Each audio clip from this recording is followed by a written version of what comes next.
শুভেচ্ছা। আজকে আমরা যুক্তরাষ্ট্র ছাত্রলীগের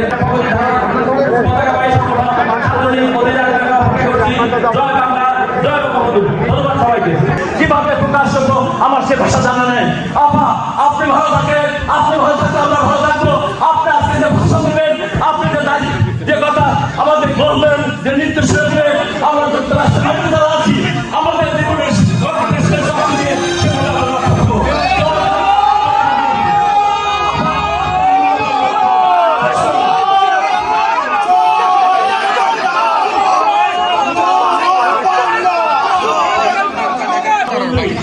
দলীয় প্রধান জননেত্রী শেখ হাসিনা আপনাদের সামনে মূল্যবান বক্তব্য রাখবেন। দয়া করে আপনারা সুশৃঙ্খল ভাবে আপনারা তার বক্তব্য শোনার জন্য আমি বিনীত অনুরোধ করছি।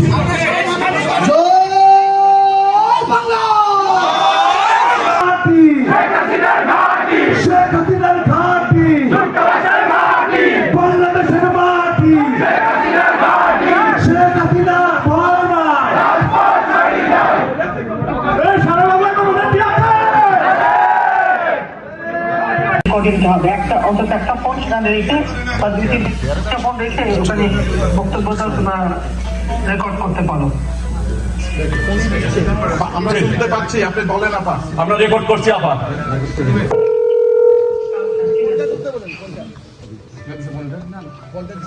আমি সবাইকে আমার আন্তরিক শুভেচ্ছা জানাই।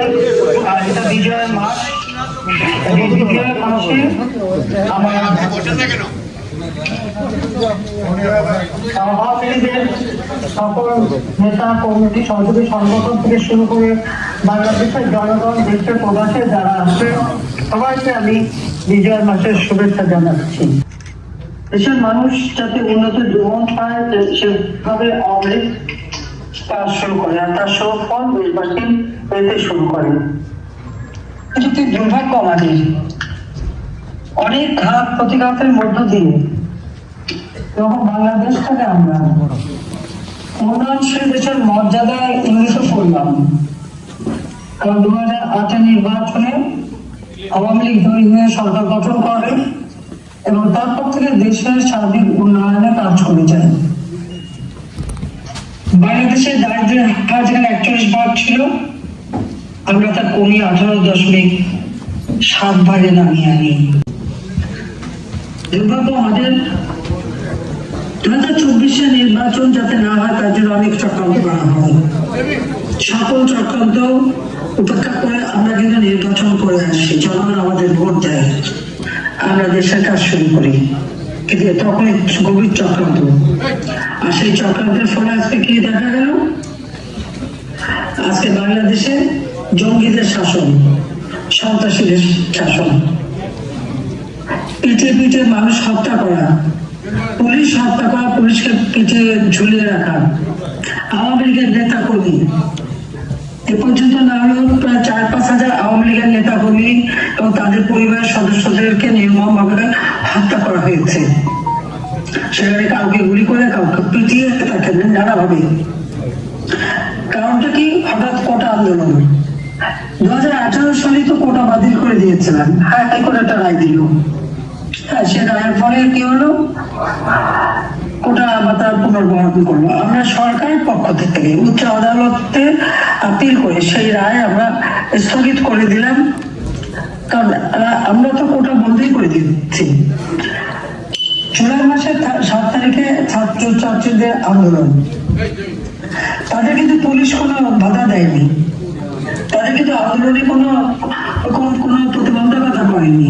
আমি বরং বলেছিলাম যে খবরদার এদের কখনো পুলিশ গুলি করবে না, আন্দোলন করছে না করুক, কারণ কোটা তো নেই, আমরা তাদের সাথে আলোচনা করি। আমি বারবার তাদেরকে গেছি, গণভবন তারা আসবে না, আমাদের মন্ত্রীরা গেছে, তাদের সাথে কথা বলেছে, সকল দাবি মেনে নেওয়া হয়েছে। আর কোটাও তখন নেয়নি, 11 জুলাই থেকে কোনো কোটা ছিল না। যখন সব দাবি মানা হয়ে গেল তখন তাদের আসলে এক দফা দাবি, কেন আমাকে ক্ষমতা করতে সরে যেতে হবে। আমি অপরাধটা কি করলাম? আমি কোন কাজটা না করেছি? আজকে তাদের লেখাপড়া, উচ্চশিক্ষা, গবেষণা, সব কর্মসংস্থান সব ব্যবস্থাই তো করে দিয়েছিলাম। বাংলাদেশের বেকারত্ব মাত্র 3% ছিল। প্রত্যেকের কর্মসংস্থানের সুষ্ঠু ব্যবস্থা আমি করে দিই। যুবকদের ট্রেনিং এর ব্যবস্থা, তাদের কর্মসংস্থানের ব্যবস্থা আমরা করেছি। তরুণ সমাজ যা আমাদের ভবিষ্যৎ, তারা যেন আধুনিক প্রযুক্তি জ্ঞান সম্পন্ন হয় সেই ব্যবস্থা আমরা করেছি। জনগণের খাদ্যের নিরাপত্তা দিয়েছি, চিকিৎসা নিরাপত্তা দিয়েছি। বাংলাদেশ সারা বিশ্বের কাছে উন্নয়নের রোল মডেল হিসেবে স্বীকৃতি পেয়েছিল। সারা বিশ্বে বাংলাদেশ উন্নয়নের বিস্ময় এই মর্যাদায় অধিষ্ঠিত হয়েছিল। কিন্তু একতা আন্দোলন চলে আসলে, এক দফা আন্দোলন, তার ফলাফল কি দাঁড়ালো? যখনই আমি দেখলাম যে কয়েকজন ছাত্র মারা গেছে, তখন আমার সন্দেহ হলো। কারণ আমি আপনাদের একটা কথা স্পষ্ট বলি, আপনারা একটু খোঁজ করে দেখবেন যে আবু সাইদকে পুলিশ গুলি করলো, আবু সাইদ গুলি খেয়ে মারা গেল। এটা ভিডিও আপনাদের সামনে প্রচার করা হলো, দেশবাসীর সামনে প্রচার করা হলো। কিন্তু সেই আবু সাইদকে যে পুলিশের গুলি খেলে বললো, তাকে কিন্তু হাসপাতালে নিয়েছিল কয়েক ঘন্টা পরে। 2:30টার দিকে, প্রায় 2:30-3টে দিকে গুলিটা হয়, আর তাকে হাসপাতালে নেয় রাত্রি 8টায়। গুলি খাওয়া একজন রোগীকে সাথে সাথে হাসপাতালে নিতে হয়, তার বুলেট বের করতে হয়, তাকে চিকিৎসা করতে হয়, তাকে বাঁচাবার চেষ্টা করা লাগে, কিন্তু তাকে কিন্তু হাসপাতালে নেয় নাই। কেন? কারণটা কি? রহস্যটা কি? তার পোস্টমর্টমের যে রিপোর্টটা বেরিয়েছিল, এবং আমি এই ঘটনার পরেই, আপনারা জানেন যে আমি একটা জুডিশিয়াল এনকোয়ারি কমিটি করে দিয়েছিলাম, এবং সেই জুডিশিয়াল এনকোয়ারি কমিটি উচ্চ আদালত থেকে, হাইকোর্টের 3 জন জজকে নিয়ে আমি জুডিশিয়াল এনকোয়ারি কমিটি করে দিই। তারা কিন্তু কাজও শুরু করে, এমনকি রংপুরে তারা ভিজিট করেন। কি দুর্ভাগ্যের বিষয়, এরপর একটার পর একটা লাশ পড়তে থাকি। লাশের উপর পাড়াতে ক্ষমতা থাকার তো আমার ইচ্ছা নেই, কিন্তু আমি যখন আমাদের যখনই যারাই আহত হতো, তাদের সাথে সাথে আমাদের তখন স্বাস্থ্যমন্ত্রী ছিলেন সামন্ত সেন, এবং আমাদের স্টেট মিনিস্টার রোকেয়া, হাসপাতাল, প্রত্যেক হাসপাতালে গেছে, সকলের চিকিৎসা ব্যবস্থা আমরা করেছি। সেখানে ধর্ম নির্বিশেষে আমাদের ছাত্রীদের, তাদের সেই চট্টগ্রামে ছাদের থেকে ফেলে দিয়েছে, 4 তলের পথে তাদের ফেলে দেওয়া, হাত কাটা, রক কাটা করে যাওয়ার পরেও তাদের উপরে নির্যাতন। এইভাবে আওয়ামী লীগ, ছাত্রলীগের নেতা কর্মীদের পর অকথ্য অত্যাচার, নির্যাতন শুরু হলো এবং তাদেরও হত্যা করা হলো। এমন কোন জেলা নাই, থানা নাই যেখানে আওয়ামী লীগের নেতা কর্মীদের ঘর বাড়ি জ্বালিয়ে পুড়ে ছাড়খাড় করা হলো। মেট্রো রেল থেকে শুরু করে পুলিশ হত্যা, এটা যে আমাদের সেই নোবেল সুৎখর ইউনূস তার মেটিকুলাসলি ডিজাইনের একটা অংশ।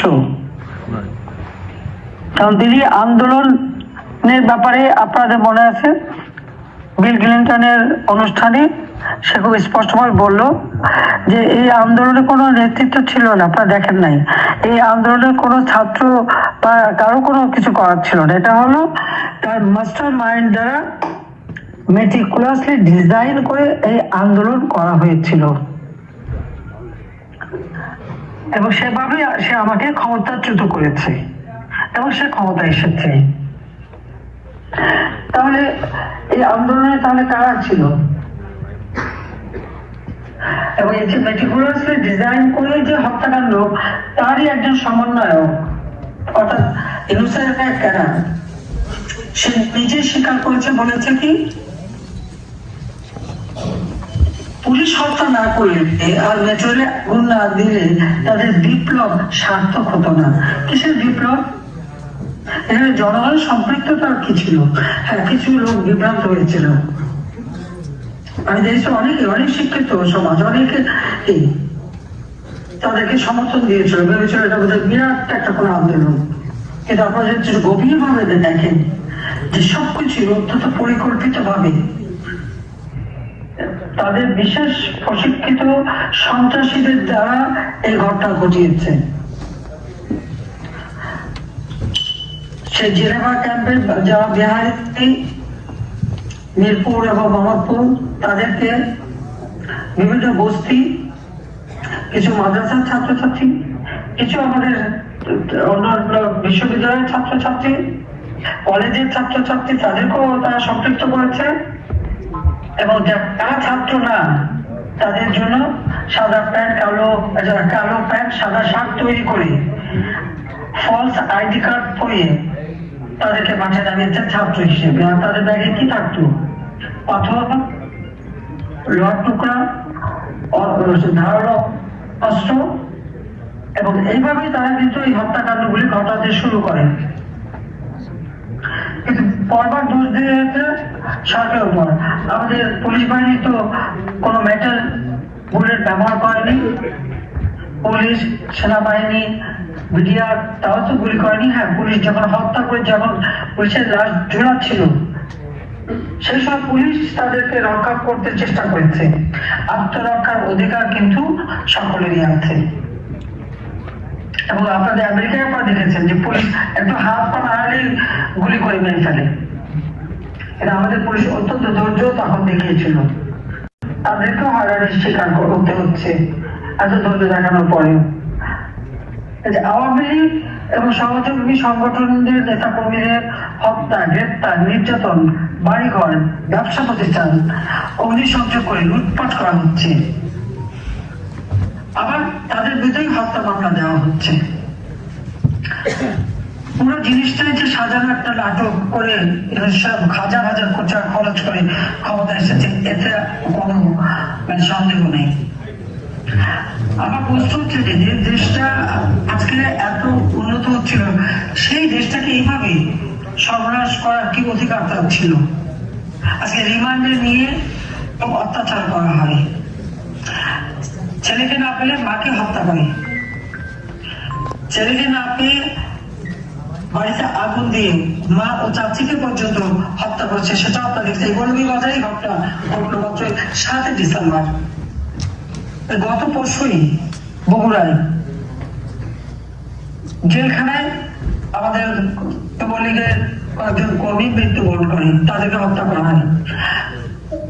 এ পর্যন্ত ওই কারাগারে, বগুড়া কারাগারে 8 জনের মতো মৃত্যুবরণ করেছে। তাদেরকে সেনাবাহিনী ধরে নিয়ে যেত, অকথ্য নির্যাতন করেছে, যেমন মুমূর্ষু অবস্থায় তাকে পাঠিয়ে দিত এবং তখন সেটা তারা, যেমনকি আমার গোপালগঞ্জে 2 জনকে এইভাবে পিটিয়ে জেল পাঠিয়ে তারপর তাকে হত্যা করেছে। আমার প্রশ্নটা হচ্ছে, যৌথ বাহিনী তারা জনগণের নিরাপত্তা দিবে না এই যারা এই সন্ত্রাসী কর্মকাণ্ড করে তাদের রক্ষা করবে আর তাদেরকে সহযোগিতা করবে? এদের কাজ তো জনগণের পাশে দাঁড়ানো, নির্যাতিতদের পাশে দাঁড়ানো। যে সেনাবাহিনী বা পুলিশ বাহিনী বা যৌথ বাহিনী, তাদের একটা ইমেজ আমি তৈরি করেছিলাম যে তারা জনগণের বন্ধু। কারণ আন্তর্জাতিক ভাবে আমাদের সশস্ত্র বাহিনী, পুলিশ বাহিনী তারা শান্তিরক্ষা বিষয়ে কাজ করে, কাজে তাদের ভাবমূর্তিতে যত উজ্জ্বল হবে তত আমাদের সুনাম বাড়বে। কিন্তু আমরা এই আন্দোলন তারা গুলি করে নাই, আমি করতে দেয়নি, কিন্তু পরবর্তীতে আমরা যে দেখি তার পেটোয়া বাহিনী কাজ চলছে। কি আশ্চর্য বিষয়! তাদের সামনে পিছিয়ে পিছিয়ে হত্যা করছে, পিছিয়ে পিছিয়ে মারছে, আপনারা বসে দাঁড়িয়ে দেখছেন। এই জাতির দেশের পাশে দাঁড়ায় না। জনগণের আস্থা, বিশ্বাস যদি কোনো বাহিনীর উপর না থাকে, তারা কোনোদিনই সাফল্য অর্জন করতে পারে না। যাদের দায়িত্ব বহিঃশত্রুর আক্রমণ থেকে দেশকে রক্ষা করা, জনগণের সমর্থন তাদের প্রয়োজন হয়। কিন্তু সন্ত্রাসীদের রক্ষা করে জনগণের বিরুদ্ধে গেলে পরে এই আস্থা বিশ্বাস না থাকে কেউ সফল হতে পারে না। পাকিস্তানি হানাদার বাহিনীর 96,000 লোক ছিল, তারা তো আমাদের কাছে পরাজিত হয়েছিল মুক্তিযোদ্ধাদের কাছে। কেন? কারণ জনগণের আস্থা বিশ্বাস ছিল না, তাই তাদের পরাজিত হতে হয়েছিল, তাদের আত্মসমর্পণ করতে হয়েছিল মিত্র বাহিনীর কাছে। এ কথাটা মনে রাখা উচিত। আজকে যদি সেই পাকিস্তানিরা যারা আমাদের পরাজিত তাদের সাথে যদি অনুসরণ করতে যায় তো দেশ তো সর্বনাশের পথে যাবেই। আচ্ছা, মনে হলো যেন পাকিস্তানের মানে একটা কিছু পেলেই যেন তারা বিগলিত হয়ে পড়ে, এরকম কিছু লোকের চরিত্র আমরা দেখতে পাচ্ছি। তাদের একটা পাকিস্তান প্রীতি, পাকিস্তানের লোক ভিসা চাইলে তার চেক করা যাবে না, পাকিস্তান থেকে জাহাজে মাল আসলে সেটা চেক করা যাবে না, কাস্টমসের দুই অফিসার করতে চাইলে বলে চট্টগ্রাম পোর্ট থেকে তাকে বিদায় নিতে হলো। পরাজিত শক্তিতে পদলেপন করা, এটা কোন চরিত্র ইউনূস সাহেবের? আমার সেটাই প্রশ্ন। আর সেই সাথে আমরা বলবো আমাদের সশস্ত্র বাহিনী, আমাদের পুলিশ বাহিনী, বিডিআর, আমাদের আইন শৃঙ্খলা রক্ষাকারী বাহিনী বা যৌথ বাহিনী, র্যাব, সবাইকে আমার একটাই কথা বলার যে জনগণের যান মাল যাতে রক্ষা পায় সেদিকে দেখা উচিত। মানুষের আস্থা বিশ্বাস যেন তারা না হারায়, তাদেরই সম্ভব। কখনো একসাথে চাকরি হারায়নি, তাদের অ্যাক্রেডিটেশন কার্ড বাতিল প্রায় 300 মতো। 106 জনের বিরুদ্ধে হত্যা মামলা, 100-এর উপর কাছাকাছি সাংবাদিক কারাগারে বন্দী, তাদের অকথ্য নির্যাতন হচ্ছে। মহিলা সাংবাদিকদের পর্যন্ত গ্রেপ্তার করা হচ্ছে এবং মহিলা সাংবাদিকের উপর যে নির্যাতনটা চলেছিল, রাস্তায় ফেলে তাদেরকে উপর যে অসংখ্য অত্যাচার, সেটাও আপনারা দেখেছেন। এই ইউনূস বাহিনী তাও করেছে। সরকারি কর্মকর্তা কর্মচারী তারা তো চাকরি করে, আমরা নিয়মিত পিএসসি পাবলিক সার্ভিস কমিশনের পরীক্ষা হয়েছে, তারা চাকরি পেয়েছে, তাদের উপরে জুলুম। আজকে হ্যাঁ আমাদের সাথে কাজ করেছে, আমি প্রমোশন দিচ্ছি, এমনকি আমার যে ক্যাবিনেট সেক্রেটারি ইউনূসকে তার শপথ অনুষ্ঠান পরিচালনা করলো সেও কিন্তু বাদ যায়নি। সবার বিরুদ্ধে মামলা, সবার উপর নির্যাতন, তাদের চাকরি হারানো, তাদের চাকরি থেকে বের করে দেওয়া হচ্ছে, মামলা দেওয়া হচ্ছে, গ্রেপ্তার করা হচ্ছে, আর যাদের চাকরি খেতে পারছে না তাদের ওএসডি করা হচ্ছে। এই ব্যবস্থা কিন্তু 2001 সালে বিএনপি করেছিল, তাতে কি হয়েছে? সে বিএনপি তো ক্ষমতায় থাকতে পারেনি। আজকে ইউনূস বাহিনীও এই কাণ্ডটা করে যাচ্ছে। তো সরকারি কর্মকর্তা কর্মচারীরা চাকরি করে, যে সরকারকে আসুক তাদের যেখানে পদায়ন করবে তারা সেখানে থাকবে, যে নির্দেশ দেবে সেটাই মানবে। আমাদের আইন শৃঙ্খলা রক্ষাকারী সংস্থা, সশস্ত্র বাহিনী অথবা আমাদের সরকারি কর্মকর্তা কর্মচারী, এটাই তো তাদের নিয়ম। তাদের উপরে জুলুম কেন? তাদেরকে ওএসডি করে রাখা হচ্ছে, সেখানে আবার বাঁচা হচ্ছে। তারা আওয়ামী লীগ করে, তাদেরকে বাদ দিতে হবে। কোন পরিবার আওয়ামী লীগে, তাদের বাদ দিতে হবে। তা আমার প্রশ্ন হচ্ছে, আন্দোলন করলো বৈষম্য বিরোধী আন্দোলন, তো বৈষম্য বিরোধী আন্দোলনের ফসলটা কি? ব্যাপকভাবে বাংলাদেশে বৈষম্য সৃষ্টি করা। আওয়ামী লীগ একটানা ক্ষমতায় ছিল 4 বার। আওয়ামী লীগ আমলে তো দেশের উন্নতি হয়েছে, অবনতি তো হয়নি। আর এই সরকারি অফিসার প্রত্যেকেই সুষ্ঠু আইন শৃঙ্খলা রক্ষা করেছে, দেশের মানুষের আর্থসামাজিক উন্নতি করেছে। বাংলাদেশ আমরা মাত্র 15 বছরের মধ্যে বদলে যাওয়া বাংলাদেশ। আমার তরুণ সমাজ, তাদেরকে আমি বলবো যে একটু পিছনে ফিরে তাকাক, একটু দেখো এই বাংলাদেশ কোথায় ছিল। 2009-এর পূর্ব পর্যন্ত বাংলাদেশ কি অবস্থায় ছিল।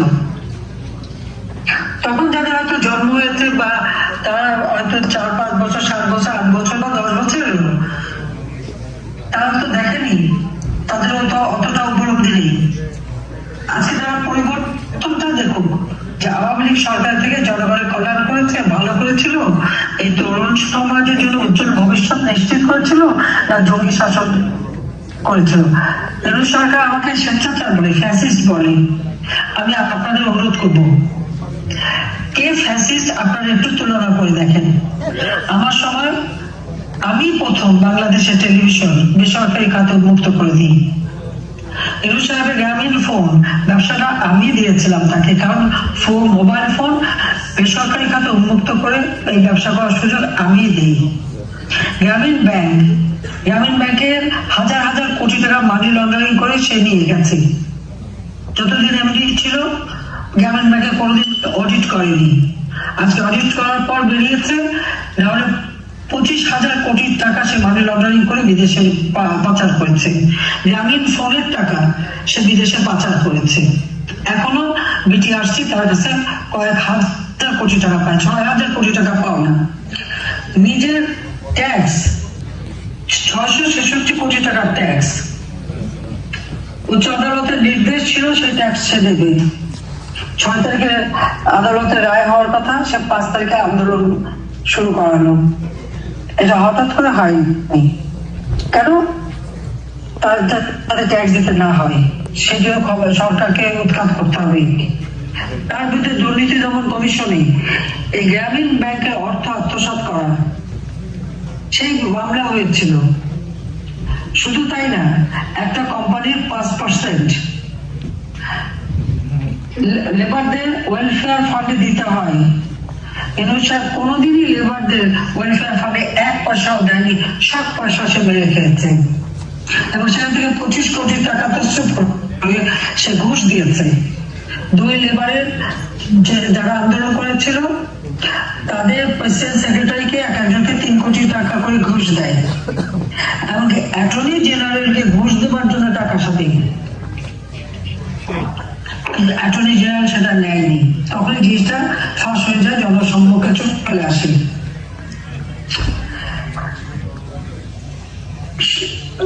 কি দুর্ভাগ্যের কথা যে সেই লোক ওই লেবার কোর্টে, লেবাররা তার বিরুদ্ধে মামলা করে, সেই মামলায় নেগোসিয়েশন করার চেষ্টা করে, কোর্টকে ঘুষ দেওয়ার চেষ্টা করে।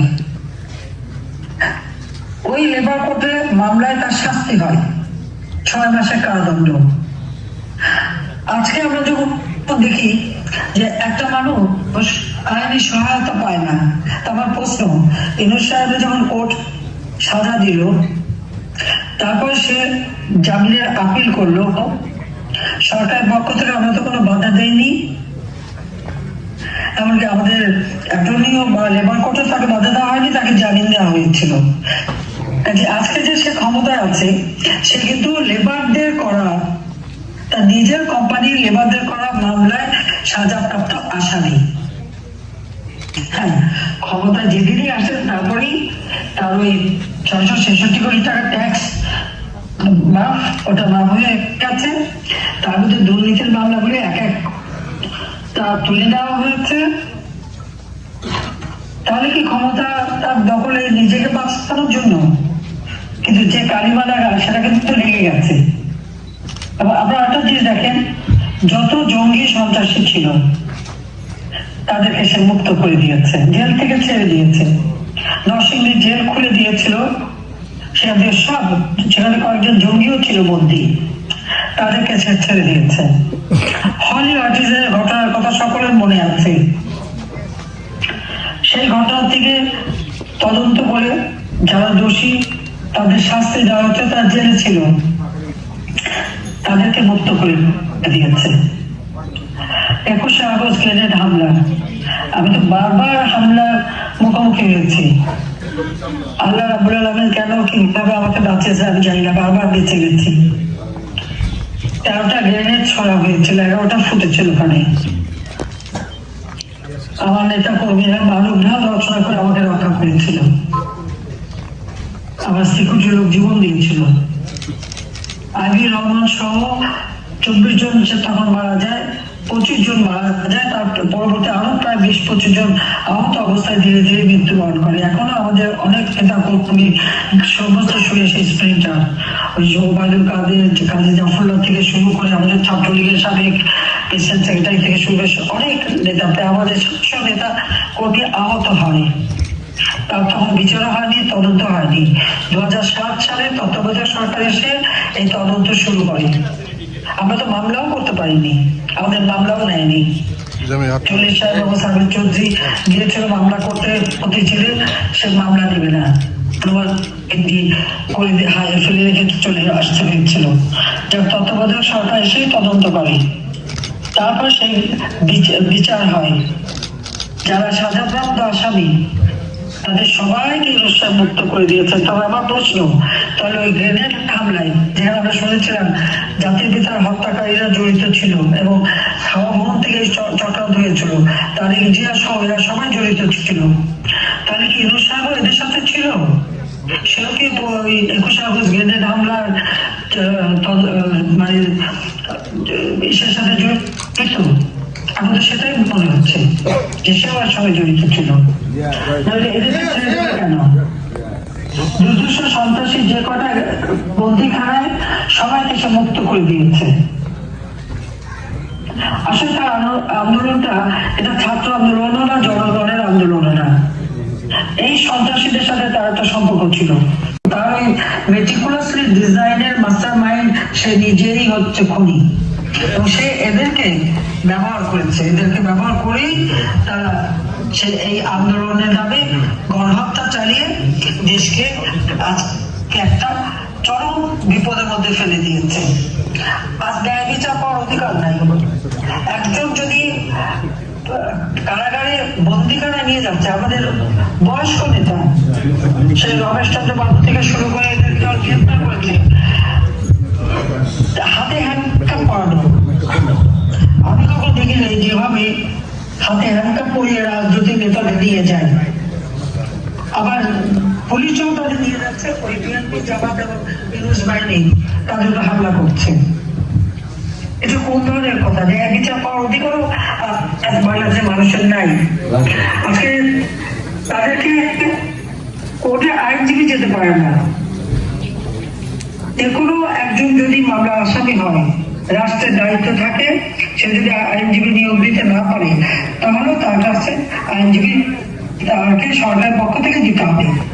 আর আমরা এখানে কি দেখি, বিএনপি জামাতের আইনজীবীরা তারা কারণ আওয়ামী লীগের কোন নেতা কর্মী অথবা সংখ্যালঘু সম্প্রদায় তাদের কেউ তাদের ডিফেন্সে দাঁড়াতে পারবে না, আইনজীবী দাঁড়াতে পারবে না। এমনকি আপনারা জানেন যে চিন্ময় কৃষ্ণ দাসকে, সেটা তো সাধু, হ্যাঁ জুলুম হয়েছে, জুলুম তো সংখ্যালঘুদের উপর হয়েছে। মসজিদ, দরগা শরীফ হামলা করা হয়েছে। ইউনুস বাহিনীর কর্মকাণ্ডকে অবাক করতে হয়, যেখানে আমাদের বিভিন্ন সেই এমনকি সিলেটে আপনারা জানেন সেখানে শাহপাল মাজার পর্যন্ত হামলা করেছে। এই মাজার, দরগা শরীফ, মসজিদ সব জায়গায় হামলা করা, সেগুলি দখল করা, হিন্দুদের মন্দির ভাঙা, হিন্দুদের বাড়ি বাড়ি যে লুটপাট করা, এমনকি 11টা গির্জা তারা ভেঙেছে। খ্রিস্টান ধর্মাবলম্বী তারাও কিন্তু রেহাই পায়নি। বুদ্ধ মঠ তারা ভেঙেছেন, আগুন দিয়ে পুড়িয়েছে। পার্বত্য চট্টগ্রামে পর্যন্ত তারা হামলা করেছে, হত্যা করেছে, যে কারণে কঠিন জীবন তারা করে নাই। এইভাবে একটা চরম নির্যাতন চলছে। চিন্ময় কৃষ্ণ দাসের পক্ষে আইনজীবী দাঁড়ালো কেন? তাদের উপরে হামলা। এমনকি এটা সবথেকে দুর্ভাগ্য যে কোর্ট প্রাঙ্গণে আইনজীবীকে পিটিয়ে হত্যা করেছে। অবাক হওয়ার কিছু নেই, কারণ চিফ জাস্টিসকে চরম অপমান। এই ছাত্র নামধারীরা যে আছে সমন্বয়টা, তার বাড়িতে হামলা, কোর্টে হামলা করে এমন পরিস্থিতির সৃষ্টি করেছে যে চিফ জাস্টিস পদত্যাগে বাধ্য হয়েছে। দুর্ভাগ্যের বিষয় যে যারা পদত্যাগ করতে চায়নি তাদেরকে সরিয়ে দেওয়া হয়েছে। আইন বিষয়ক উপদেষ্টা, তার তো চরিত্রের কোনো ঠিক ঠিকানা নেই, কথাবার্তারও ঠিক ঠিকানা নেই। সে বলেছিল 26 লক্ষ ভারতীয়রা নাকি বাংলাদেশে চাকরি পেয়েছিল, কইছে 26 লক্ষ, সে তো নাম দিতে পারেনি। আয়না ঘর করে নাকি গুম করা হয়েছে। আর এখন 40 জন আনসার কোথায়? হাজার হাজার পুলিশকে হত্যা এবং তাদের লাশ গুম, তার পরিবার কেঁদে ফেলে বিচার পায় না। মাত্র কয়েকদিন আগে আপনারা দেখেছেন যে 10টা ছাত্রকে পিটিয়ে হত্যা করা হলো। তাদের বাবা মা কিন্তু মামলাও করতে পারবে না, তাদের লাশগুলো তারা পায়নি। এইভাবে যে অত্যাচারগুলি চলছে, আর কোর্টে চিফ জাস্টিসকে অপমান করে তাকে তাড়ানো। নির্বাচন কমিশন, আমরা আইন করে নির্বাচন কমিশন করেছিলাম। প্রধান নির্বাচন কমিশনার হাবিবুল আওয়াল কোন রাজনৈতিক দল করে এটাকে বলতে পারবে না, সবচেয়ে নিরপেক্ষ একজন ব্যক্তি ছিল। আর তারা যদি প্রত্যেকটা নির্বাচন সুষ্ঠু, নির্বাচন কমিশন, মানবাধিকার কমিশন, পাবলিক সার্ভিস কমিশন সহ যতগুলি প্রতিষ্ঠান প্রত্যেকে এই লাঠিয়াল বাহিনী দিয়ে অপমান করে করে তাদেরকে বিদায় দেওয়া হয়েছে। এটা কোন ধরনের অরাজকতা? এটা কি ধরনের রাষ্ট্র পরিচালনা? তাদেরকে বিদায় দিয়ে সব জায়গায় দলীয়করণ করা হয়েছে। বৈষম্যহীন সমাজে সব বৈষম্যই সৃষ্টি করা হচ্ছে। একেবারে দলীয় লোক বসিয়ে দেওয়া হচ্ছে সব জায়গায়, প্রত্যেকটা জায়গায় দলীয়করণ। হয় জামাত বিএনপির লোক সব জায়গায় আজকে বহাল তবিয়াতে। জঙ্গিদের সব ধরনের বদল এবং ইউনূস সাহেবের এজেন্ট নিয়োগ করা আছে। আমি আগেও বলেছি আপনাদের, শুধু ঢাকার জন্যই 40 জন এজেন্ট তার। প্রত্যেকটা মন্ত্রণালয় থেকে শুরু করে প্রতিটি সংবাদ সংস্থা, সেটা পত্রিকা হোক, টেলিভিশন হোক, রেডিও হোক, সব জায়গায় তার এজেন্ট বসা। সরকার যা বলবে সে নিউজ করবে, সব নিউজ করা যাবে না, সব নিউজ করতে পারবে না। এই হলো সংবাদপত্রের স্বাধীনতা আর কথা বলার স্বাধীনতা। আওয়ামী লীগ আমলে স্বাধীনতা ছিল না, কিন্তু প্রতিদিন টক শো আওয়ামী লীগের বিরুদ্ধে সমালোচনা সবসময় করতো। ওই কারো বিরুদ্ধে তো আমরা কোনোদিন কোনো কিছু করিনি, অথচ এখন কারো তো কথা বলারও অধিকার নেই। এমনকি আমিও কথা বললে নাকি তাদের খুব কষ্ট হয়, বাধা পায়। কেন? আমার বিরুদ্ধে এত কথা বলেছে, তা আমি কেন বলতে পারবো না? আজকে লাঠি দিয়ে কিছু অস্ত্র দিয়ে এইভাবে দেশ শাসন হবে? আমার কথা খুব স্পষ্ট। আওয়ামী লীগ সহ সরকার উপসভাপতি, সাংবাদিক, সাংস্কৃতিক কর্মী সহ যাদেরকে গ্রেপ্তার করা হয়েছে, সরকারি কর্মচারী যাদেরকে গ্রেপ্তার করা হয়েছে, মিথ্যা মামলা দেওয়া হয়েছে, সকল মিথ্যা মামলা প্রত্যাহার করতে হবে। সকল বন্দীদের মুক্তি দিতে হবে। রাজনৈতিক নেতাদের মুক্তি দিতে পারেন না, এটা কেমন ধরনের কথা?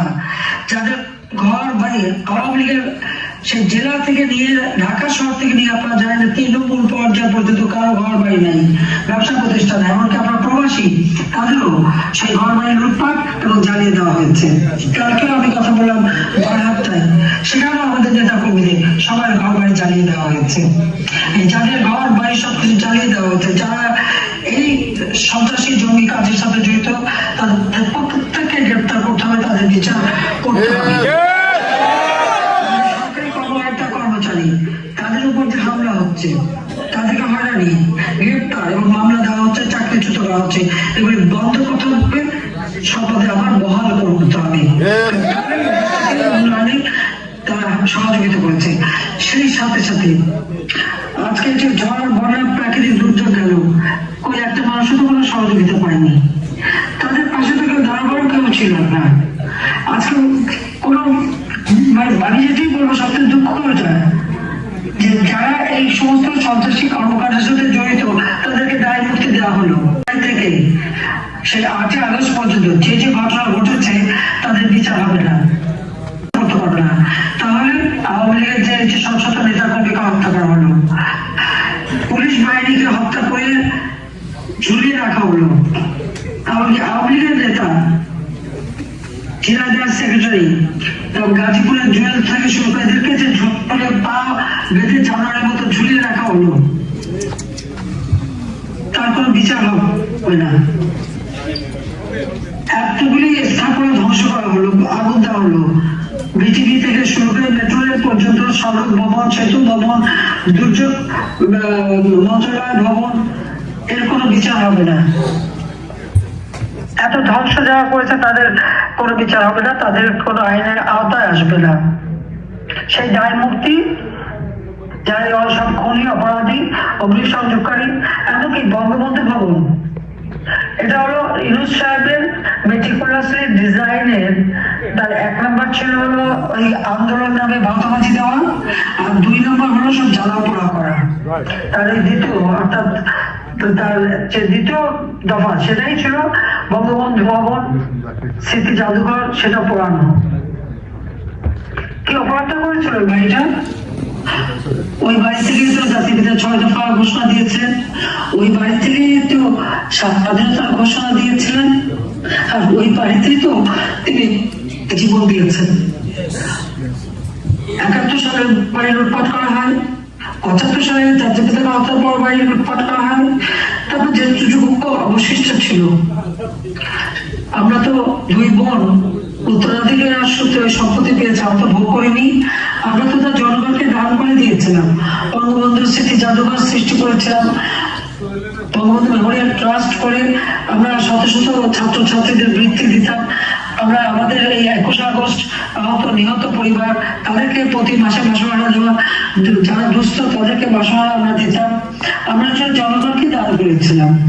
আর পৃথিবীর কত বড় বড় নেতারা, দেশের রাষ্ট্রপ্রধান, সরকার প্রধান, তারা সবাই আসছে ওই বাড়িটা ভিজিট করেছে, দেখেছে। ওখানে চমৎকার হলোগ্রাম করে দিয়েছিলাম, জেনারেল মধ্যে 7 মাসে ভাষণ দেখা যেত, সব জ্বালিয়ে করে শেষ। ওই স্মৃতিটুকু পুড়িয়ে দিল। এটা তার ম্যাটিকুলাসলি ডিজাইনের 2য় পর্ব ছিল। গণভবন সরকারি ভবন, সেটা তারা লুটপাট করেছে, হামলা করেছে, এবং ইনু সাহেব নিজেই তো তার সমন্বয়কদের নিয়ে, উপদেষ্টাদের নিয়ে সেটা লুট করতে গিয়েছিল। যা অবশিষ্ট ছিল নিজেদেরই লুট করে নিয়ে এসেছে। এবং আমাদের ব্যক্তিগত ছিল না, শুধু এখানেই না, আপনারা দেখেন প্রত্যেকটা জায়গায় অগ্নিসংযোগ এবং ভাঙা এবং লুটপাট।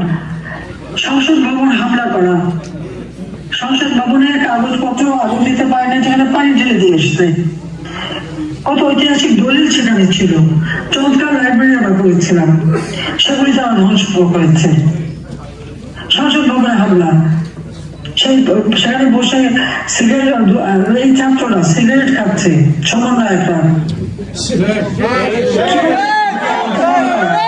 অর্থাৎ আইনসভাকে অপমান করা, জুডিশিয়ারিকে অপমান করা, প্রশাসনকে অপমান করা। একটা রাষ্ট্র পরিচালনা করতে অত্যন্ত গুরুত্বপূর্ণ তিনটা স্তর থাকে, সেটা আইনসভা, বিচার বিভাগ এবং এক্সিকিউটিভ, অর্থাৎ লেজিসলেটিভ এবং এক্সিকিউটিভ। সব কটা মানে যেগুলি পদ্ধতি সবই ধ্বংস করে দেওয়ার চেষ্টা। কেন? জিজ্ঞেস করেন, সেই ধ্বংসযজ্ঞ করতে হলো। নিজের চেহারা বানানোর উনি ভাজা মাছ রুটি খেতে পারে না, সব যেন একেবারে এমনি হয়ে যাচ্ছে, সেটা না। কিন্তু সে নিজে এই মেটিকুলাসের ডিজাইনের সব পদ্ধতি, সবকিছু তারই, সেই হচ্ছে মেন মাস্টার মাইন্ড, এবং তার সাথে তার মাস্টার মাইন্ডরা আছে, তারা এই কাজগুলি করে বেড়াচ্ছে। একেবারে হাতে তুলে একটা দেশকে ধ্বংস করা, কিন্তু দুর্যোগে মানুষের পাশে নেই। আজকে সবচেয়ে কষ্টের যেখানে মানুষের খাবার দাবার সব ব্যবস্থা করেছিলাম, আজকে সেখানে ডাস্টবিন থেকে মানুষ খাচ্ছে, সেই ছবিও দেখা যায়। কাজে আমার কথা হলো, চাল, ডাল, তেল, লবণ, ডিম, পেঁয়াজ, মাছ, মাংস, সব সবজি, প্রত্যেকটা নিত্য প্রয়োজনীয় জিনিসের দাম কমাতে হবে। কারণ এগুলি সব মানুষের ক্রয় ক্ষমতার আওতার বাইরে চলে গেছে।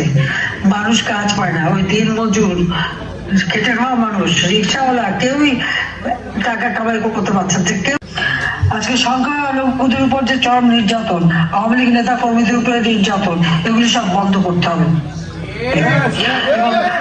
মানুষ আজকে চুরি ডাকাতি প্রতিনিয়ত, কারোর জীবনের তো নিরাপত্তা নেই, যে কোনো সময় যে কোনো বাড়িতে ঢুকে যায়। সংসদ ভবনে প্রত্যেকটা সংসদ সদস্যের তাদের যে ফ্ল্যাটগুলিতে তারা সেশন চলার সময় থাকতো, তার মেটিকুলাসলি ডিজাইনের অংশ হিসেবে তার এই সমন্বয়করা এবং যে সমস্ত ওই যে লোকদেরকে ছাত্র সাজিয়ে এনে আন্দোলন করেছে, প্রত্যেকটা তাদের ঘর ভেঙেছে, জিনিসপত্র লুটপাট করেছে, সম্প্রদায় কাউকে ছাড়েনি, সবার উপরে জুলুম অত্যাচার। এই জুলুম অত্যাচার বন্ধ করতে হবে। শিক্ষা প্রতিষ্ঠানগুলিতে হামলা, ভেঙে তছনছ, একটার পর একটা শিক্ষা প্রতিষ্ঠান ধ্বংস করে দিচ্ছে। আর সেখানে কি ছাত্রলীগ যারা করতো তারা লেখাপড়া করতে পারবে না, আওয়ামী লীগ যারা করতো তাদের ছেলে মেয়েরা স্কুল কলেজ ইউনিভার্সিটিতে যেতে পারবে না। তাহলে যে সাক্ষরতার হার মাত্র 45% ছিল আওয়ামী লীগ আমলে, সেটা আমরা 78.8 চেষ্টা তো তোদের বাপ আইয়ুব খানও চেষ্টা করেছে।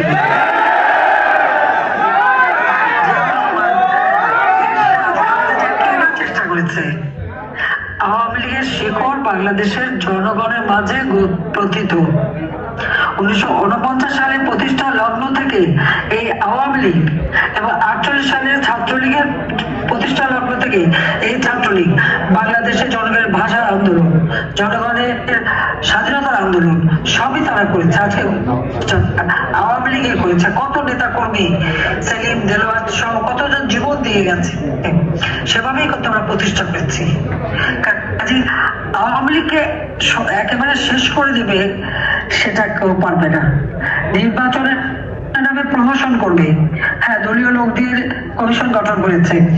আওয়ামী লীগ যাতে ইলেকশন করতে না পারে তার জন্য আমাদের বিরুদ্ধে একটা পর একটা মামলা, আমার বিরুদ্ধে 250 মামলা। যে আইসিটি যা আমরা যুদ্ধাপরাধ বিচারের জন্য গঠন করেছিলাম, জাতির পিতা করেছিলেন যুদ্ধাপরাধীদের বিচার, সেটা বন্ধ করেছিল যে ওরা তাদেরকে ক্ষমতায় এনেছিল যুদ্ধ অপরাধীদের। আর এরপর আওয়ামী লীগ সরকার আসার পরে আমরা যুদ্ধ অপরাধীদের বিচার করার জন্য যে আদালত তৈরি করি, সেই আদালতে আমার মামলা।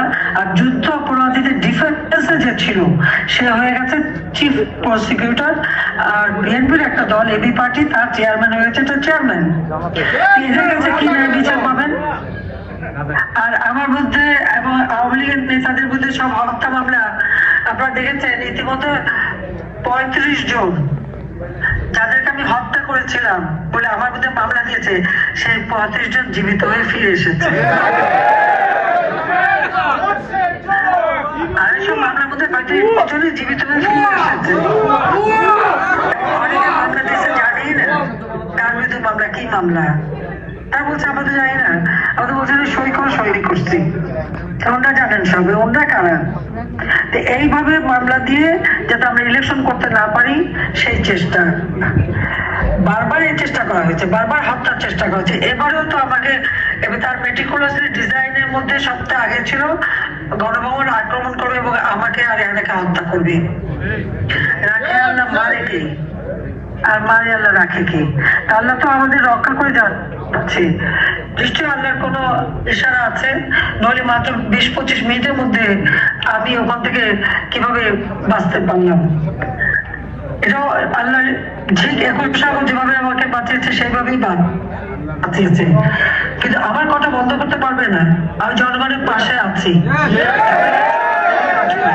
অন্তত দাবি করতে পারি যে আওয়ামী লীগের আমলে বাংলাদেশের মানুষ ভালো ছিল, শান্তিতে ছিল, তাদের জীবনমান উন্নত হচ্ছিল, তারা দরিদ্রের হাত থেকে মুক্তি পেয়েছিল, হত দরিদ্র একেবারেই থাকবে না। আমি সেই পদক্ষেপ নিয়েছিলাম। 25.1 ভাগ থেকে আমরা মাত্র 5.6 ভাগে নেমে এসেছিল। আমরা যে আরো প্রায় 21,000 ঘর বাড়ি করে দিতাম, মানুষকে বসতি দিয়ে দিতাম, অতি দরিদ্র বলে কেউ থাকতো না। কিন্তু দুর্ভাগ্যের বিষয়, আশ্রম প্রকল্পে যাদেরকে ঘর দিয়েছি ভূমিহীন, তাদের ঘরগুলিও দখল করে নিচ্ছে ইউনুস বাহিনীর লোকেরা, এবং সেখানে তারা আবার সেই গৃহহীন ভূমিহীন হয়ে যাচ্ছে। এটাই হলো দুর্ভাগ্যের বিষয়। গরিবের পেটে লাথি মারা আর জনগণকে নিয়ে তামাশা করা, এটাই তার চরিত্র। কাজে আজকে আপনাদের সকলকে, যারা প্রবাসে আছেন, দেশে প্রবাসে সকলকেই ঐক্যবদ্ধ হতে হবে। এই ফ্যাসিস্ট খুনি মাস্টারমাইন্ড ইউনুস, তার ক্ষমতা থাকার কোনো অধিকার নাই। অসাংবিধানিক ভাবে ক্ষমতা দখল করেছে সন্ত্রাসীদের দ্বারা, অস্ত্র আর অর্থ দ্বারা। সারা বাংলাদেশে সে এজেন্ট নিয়োগ করেছে। প্রত্যেকটা বাংলাদেশের গ্রামে গঞ্জে, ইউনিয়নে, জেলায়, উপজেলায় খোঁজ করতে হবে তার ওই এজেন্টটা কি করতে যাচ্ছে। তারা মানুষকে বিভ্রান্ত করা, অর্থ দিয়ে সন্ত্রাসী কেনা, আর আওয়ামী লীগ নেতা কর্মী তাদের সমর্থক কারা আছে, ওখানটায় অ্যাফ্লুয়েন্ট কারা তাদেরকে খুঁজে বের করা, এই কাজ তারা করতে যাচ্ছে। কাজে জনগণেরও কাজ হবে তাদেরকে খুঁজে বের করা যে এই অপকর্ম তারা কারা করছে, সেটা সবাইকে খুঁজে বের করতে হবে। আর আজকে জনগণকে রুখে দাঁড়াতে হবে। এই ইউনুস ক্ষমতায় থাকলে এদেশের মানুষের কখনো অর্থনৈতিক মুক্তি আসবে না, জীবনের শান্তি আসবে না, নিরাপদে চলতে পারবে না, নিরাপদে বাড়িতে ঘুমাতেও পারবে না। আজকে মানুষ নিরাপদে চলতে পারে না, এই দুরবস্থা। কাজে এই দুরবস্থা থেকে জনগণকে বাঁচাতে হবে, রক্ষা করতে হবে। আজকে জঙ্গি রাষ্ট্রে পরিণত করেছে বাংলাদেশকে। যে বাংলাদেশ ছিল শান্তির দেশ, সেই দেশকে সে সন্ত্রাসী জঙ্গিদের দেশ করেছে। কাজে এই জঙ্গিদের হাত থেকে দেশকে মুক্ত করতে হবে, এবং জঙ্গি লিডার হচ্ছে ওই ইউনুস। তার জন্য এটাই আমার নির্দেশ যে দেশের মানুষকে মুক্ত করতে হবে, দেশের মানুষের শান্তি ফিরিয়ে আনতে হবে, দেশের মানুষের খাদ্য নিরাপত্তা দিতে হবে, মানুষকে উন্নত জীবন দিতে হবে। 41 সালের মধ্যে স্মার্ট বাংলাদেশ গড়ে তুলবো। আমাদের সেই বাস্তবায়ন করতে পারি। উন্নয়নশীল দেশ হিসেবে যেন বাংলাদেশের অগ্রযাত্রা সহজভাবে আমরা করতে পারি, তার জন্য আওয়ামী লীগকেই সরকার গঠন করে বাংলাদেশকে উন্নয়নশীল দেশে রূপান্তর করে উন্নত দেশ হিসেবে গড়ে তুলতে হবে। সকলকে ঐক্যবদ্ধ হয়ে কাজ করতে হবে। সবাই ভালো থাকেন, সুস্থ থাকেন, ধৈর্য ধরে আমার বক্তৃতা শুনেছেন, সেজন্য সবাইকে আমার আন্তরিক ধন্যবাদ জানাই, কৃতজ্ঞতা জানাই। বাংলাদেশের জনগণের প্রতি আমার কৃতজ্ঞতা যে তাদের আস্থা বিশ্বাস এখনো আমার উপর আছে। কাজে এইটুকুই আমার সম্বল, কারণ আমি পরিবার পরিজন সব হারিয়েছি, আর বাংলাদেশের জনগণই আমার পরিবার, তাদের জন্যই আমি কাজ করি। সবাইকে ধন্যবাদ, আবার দেখা হবে। খোদা হাফেজ। জয় বাংলা।